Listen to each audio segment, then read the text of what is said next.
Our seminar for today will be conducted by our guest lecturer, Mr. Guerrero. Mr. Guerrero attended the University of Papua New Guinea School of Law from 2005 to October 2008, and he graduated with the Bachelor of Degree with second-class honors. He then attended the Papua New Guinea Legal Training Institute during 2009, graduating with a postgraduate certification of completion of legal training and an academic prize for attaining first place in the subject of PNG taxation law. Mr. Guerrero then attended the Mitchell Hemline School of Law in St. Paul City, Minnesota, United States of America, during 2016, wherein he obtained a Master's of Law degree with particular research on intellectual property law.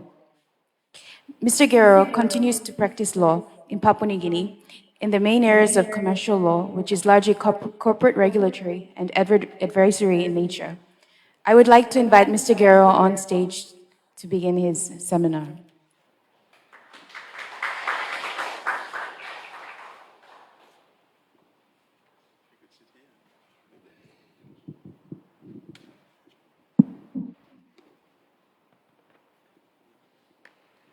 Good morning, everyone. Thank you for taking your time out of your busy schedules to come down.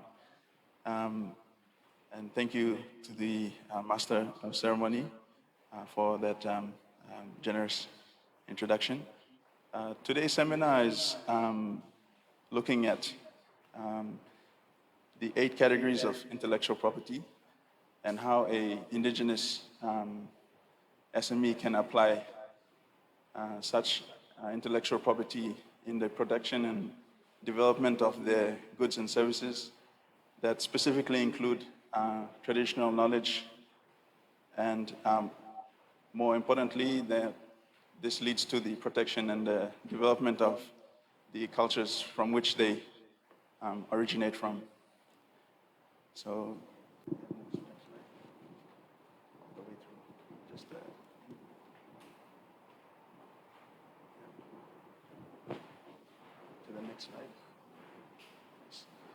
So what are the 8 categories? The 8 categories are, firstly, you could use copyright to protect the traditional cultural expressions. You can use, secondly, industrial designs to protect the look and the feel of your culturally inspired products. You could use trademarks to register distinctive indigenous words, names, and symbols. You can use certification and collective marks to distinguish your goods. The next category is geographical indications as a way to link goods to a specific area. You may also use patents to protect innovations that are based on traditional knowledge, and you may use trade secrets to protect confidential traditional knowledge. And lastly, you can use unfair competition laws as a defense mechanism against intellectual property infringement. Let's look at the second category. It is the use of industrial design to protect the ornamental and aesthetic aspects of a product rather than the functional use. Industrial designs become relevant, especially to products including handicrafts, jewelry, textiles, and fabric designs. What else should we know about industrial designs? They are administered under the Patents and Industrial Designs Act 2000. Similarly, the provisions go towards the aesthetic and ornamental aspects of a product. The only requirement for an industrial design is that they be absolutely original. They cannot be already existing in the market. You must be able to produce something that is significantly different from existing designs. And this is through the Patents Office, where you are required to file an application and pay registration fees. And once you have approval, then you have exclusive rights, and these rights run for initially a period of 5 years, and you may be able to extend the periods to 2 consecutive periods of 5 years for a total of 15 years. So let's look at an example of how it is applied. Here we have an example from Australia, and the functional aspect of this is a musical instrument. But here we have a design on the musical instrument that only adds to the look and the feel.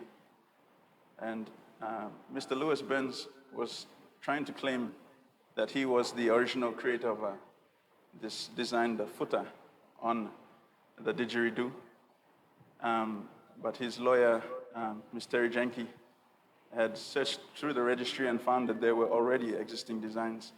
And even if he was the original creator, he should have registered his industrial design before releasing it into the market. And at the time that he had brought it, the market had already taken on his design and created similar designs, but they had actually registered it with the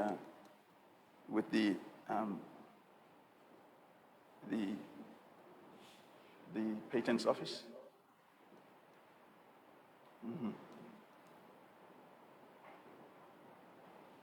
The intellectual property office.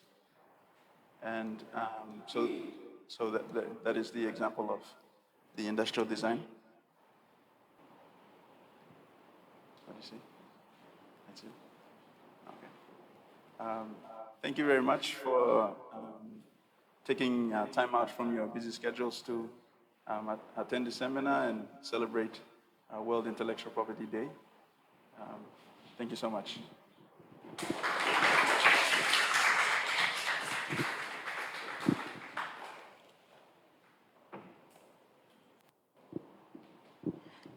Thank you, Mr. Guerrero, for taking time to conduct this seminar with us.